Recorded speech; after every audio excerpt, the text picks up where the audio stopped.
Dito lang sa Paranaque. Kasi yan sa tabi namin.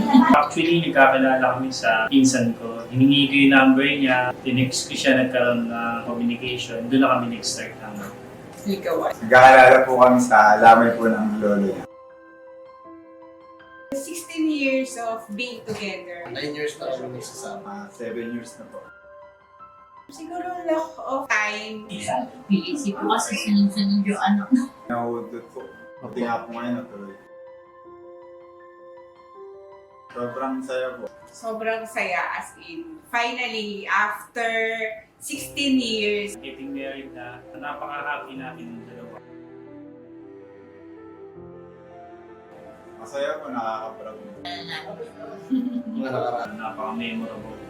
memories kasi yun. Pwede mong balik-balikan. Na once na kapag nakikita mo sa wall, like ngayon, yung wedding namin, ito yung araw na to, hindi mo makakalimutan sa makikita mo sa picture.